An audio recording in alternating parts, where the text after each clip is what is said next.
The Art of Relationship show is copywritten. No one is to use any portion of the show without express written consent from myself, Greg Dudzinski, or the Art of Relationships. Thank you. Welcome to the Art of Relationship show. Greg welcomes live calls from listeners in helping with numerous marital and relationship problems. There will be no more tit-for-tat arguments. Greg gets to the root of couples' challenges in a rapid, matter-of-fact format, plus applies compassion and humor. Join in discovering how to improve your relationship and your own life.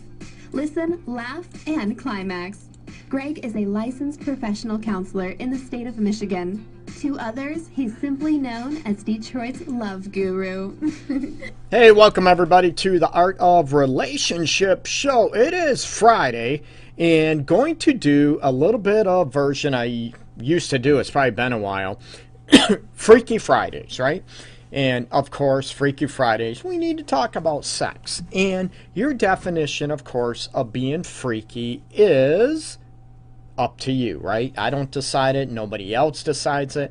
So it's about up to you and what works for you. But I want to give a first shout out to the Erotic Authors Review. It's chapter 4, The Art of Seduction. And yes, I'm very, very flattered, very, very humbled to be a part of this again this year. That is tomorrow night, Saturday.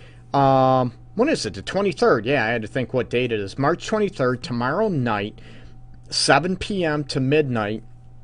And I'm going to be a panelist. So come by, join the fun. You can ask questions, Q&A. There will be adult entertainment for the females. God, the guys get ripped, right? What's up with that? There are going to be a lot of awesome authors, book authors from Metro Detroit. So stop by, say hello. That is going to be at, I had to write it down here. It's going to be at Suite 7120, and that is 7120 West 7 Mile Road, Detroit, 48221. So check it out. I have posts down below about the event. Tickets are only $15. It's a lot of fun. You meet a lot of great people, okay? So come out, join it. Again, that is tomorrow night, Saturday, March 23rd from 7 to midnight, okay? And you join me, ask questions. We're going to be talking about maybe the art of seduction. Is it a last art? How you want to be seduced, and not only that, are you a good seducer or seductress? Ooh. How many people are great at that? And everybody talks about, you hear guys wanting to, the sort of, the freak in the street or the stripper type attitude in the bedroom, and the lady, outside the bedroom type of aspect. So we're going to talk about all this aspect tomorrow night, 7 to midnight. So join the fun, people. It'll be a lot of fun. So today, gonna sort of go on the role of, excuse me, of, the art of seduction to go in theme with tomorrow night's erotic author review. Hey, Treva. Hey, what's up? And yeah, finally Friday, but I'll be seeing clients all day tomorrow before the event in the evening. So I'm looking forward to that as well. And talking about, how many people out there enjoy sex? Woohoo! Everybody's raising their hand. Well, maybe not some people, right? You might enjoy sex. You just might not enjoy it with the person you're with right now, right? And that is a serious, serious issue. And you have to look at that. I want people to feel connected sexually, not only physically, to be pleased, of course, but to be emotionally pleased as well, that you feel connected. And believe it or not, ladies, most guys want that as well. Not all guys, just like not all women. But most guys want to feel loved. They want to feel connected. So I'm going to talk to you about, it's sort of a different topic, if you will. And when I talk about how many people enjoy sex versus being sexual, and is there a difference? And my definition or my theory, philosophy, whatever it is, yes, there is a huge, huge difference. That you can enjoy, sex, but you might not be that sexual. And sexual on my terms means that you might enjoy sex, but do you love it? And not only that, are you a equal participant when you have sex with your partner? Meaning, do you initiate sex? right? Do you love sex? Are you sensual?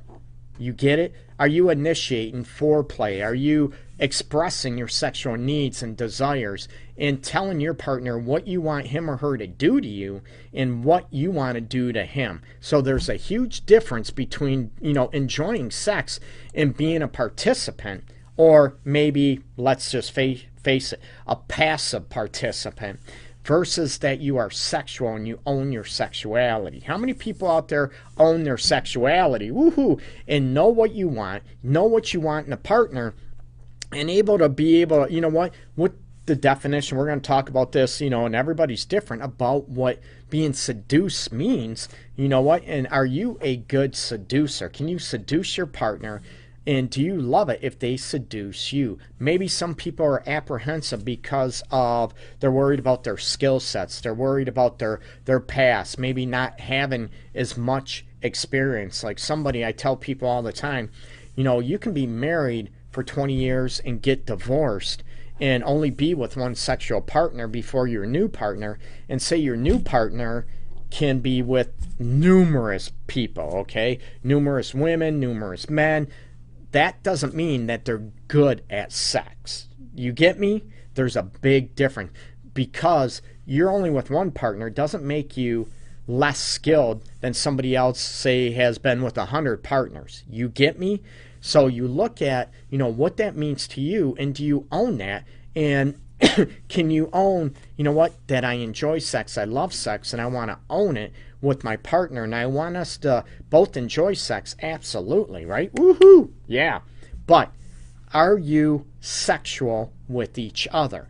Are you incorporating foreplay, verbal expressions, what you want? Do you know where each other's hot spots are, or buttons to push in a pleasurable way?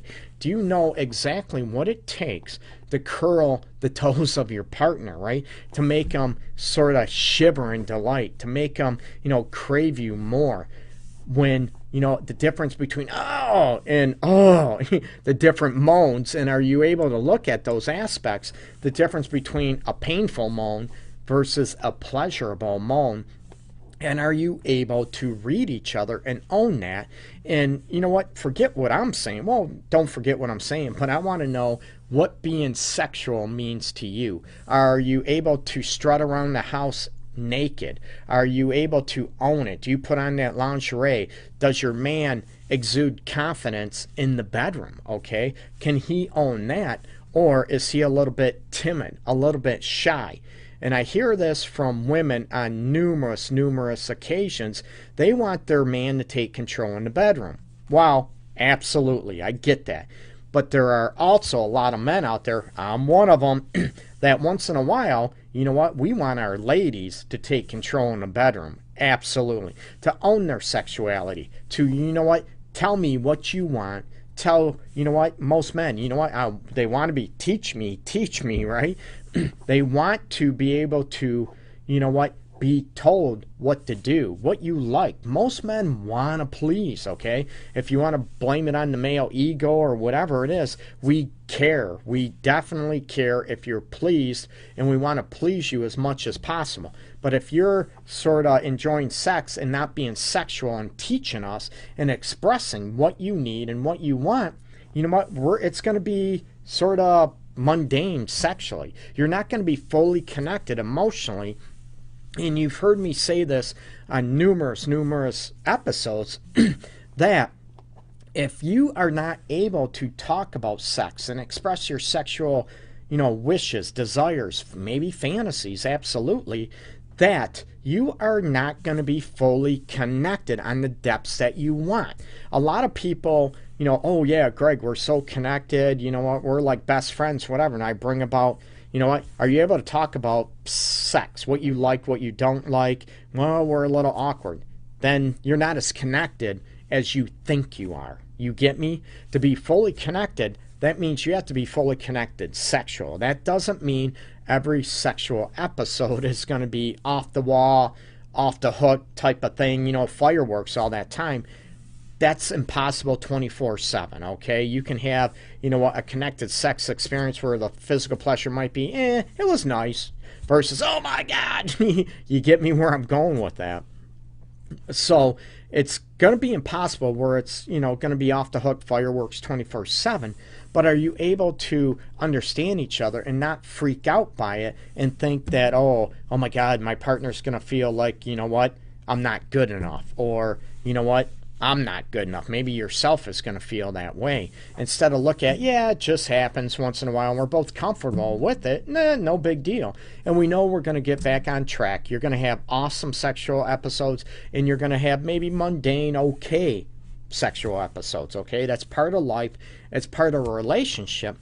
But to be fully sexual, you're able to talk about it. You're able to own your sexuality. You're able to maybe strut around and flirt and own what you want and not be ashamed of flirting with your partner, or not being ashamed to be sexual, that you love sex and you want to do certain things with your partner and you're able to express it. It's part of not holding back sexual, either acting it out, definitely, verbally or physically expressing it big time, okay? And when I talk about not being sexual and being, open, and, not being timid and shy about your sexual or, sexual wills or wants or fantasies, that type of aspect, that does not mean that, you don't have boundaries in your sexual relationship. Big time, okay? That doesn't mean, oh my God, Greg's saying we have to be swingers or open relationship or bisexual. No, not at all. You get me? I'm talking about you set boundaries, sexual boundaries in your own relationship or marriage, and you respect those within each other. But that doesn't mean you are, not able to open up, to explore each other and be free sexually within the confines of those boundaries. You get me? And some people are still timid, and they could be 30, 40, 50 years old and still be afraid of having the bad girl image, or, I'm a good religious boy and we don't do that. You know what? You need to get rid of that false myth. Yeah, it's a myth, people. So you are entitled to be fully open sexually in your relationship, whatever that means to you. So you can enjoy sex and like sex, but what would it take for you to love it and to be able to express it? That's what the definition of being sexual means in the confines, not only as you as an individual, but you in your relationship or marriage. As I trip over my tongue again, okay? Hey, Tony, what's up? Oh, your favorite topic, Tony, talking about sex and looking at the confines of being sexual.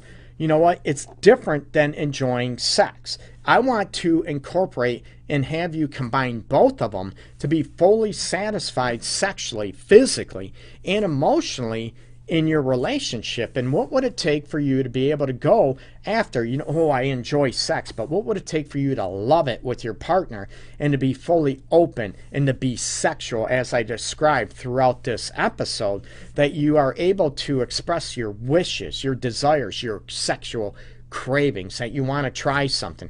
You want to try maybe you want to try a toy and you're timid about your partner, thinking bad or rotten things about you. That's not being sexual. That means you are being timid. You are not being open. So being sexual is able to be open, to be, able to explore new things or wanting to try new things and, express your desires and wishes with one another. It's huge. So what would it take for you to be able to go after and incorporate more sexuality into enjoying sex in your relationship, okay? Hey, Tony, yeah. Karen has a safe word she uses if things get too crazy for her. So far, she hasn't used it. Hilarious. And that's what I mean. Some people that might be in the dominatrix, sub-dom roles, or might be into more, S&M aspect, more extreme aspects, okay?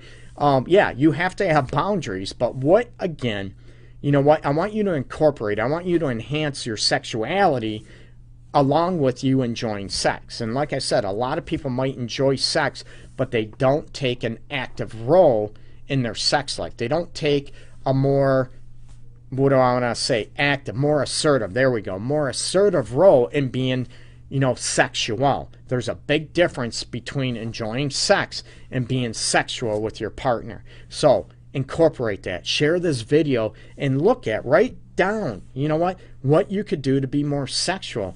And at first, forget about, your beliefs, your, timid, your body image aspects that's keeping you away from being sexual. Or, oh, good girls, good women don't talk this way, or good guys don't express it this way. Yes, you can be viewed, and it's okay to still be viewed as a woman or a man and still be a slut in the confines of your relationship. What more fun is that, to be fully open in your relationship and, treat me like the slut that I am with you. That type of thing. Own that aspect. I'm challenging you to, become more sexual in your relationship. What are you afraid of? If you're afraid, that's okay. I'm not saying you shouldn't be. I want you to go after it, and I want you to be able to own that aspect, okay? Tony, you mentioned passion has a lot to do with the experience. Tony, absolutely. You know that very well. And there's a big difference between, you can enjoy sex and it can be, okay, versus that you have the passion for each other. And I tell people the unabandoned passion that you have for each other is part of how you're sexual with each other, okay? You can enjoy sex and want sex, but to enliven the passion, I'm glad you brought this up, Tony. To enliven the passion comes from being sexual and owning your sexuality and owning what you want and what you love and going after it and expressing that with one another, okay? Absolutely. It's a big, big difference, and that will help enliven the passion between you guys. So go after it. Become more sexual with each other, okay? Check out my website, theartofrelationships.org. Everybody have a great weekend. Again, those in Metro Detroit area, come by tomorrow, 7 to midnight at Suite 7120, and that's at 7120 West 7 Mile Road in Detroit, Michigan, for the Erotic Authors Review. I'll be there. I'll have some my own books available, and we're going to be have a panel discussion about the art of seduction and what's holding you back. What do you do? If you go to seduce your partner and it doesn't work, maybe how you seduce doesn't work for your partner. Express that, right? We talked about, being sexual in your relationship, more sexual, and that goes along with, what works for you and your partner and being seduced, right? Some people might want to be spanked, or another person wants to be complimented, and, the loving affirmations is a way to be seduced. You need to be able to talk about this within your relationship, or your sex life is going to become mundane. It's going to, as Tony mentioned, it's going to become passionless, and it's going to become boring. So I want you to, wake up your sexual attitude. Wake up your sexuality in your relationship, okay? So peace and love. Everybody have a great weekend, and I will talk to you Monday. Take care. Bye-bye.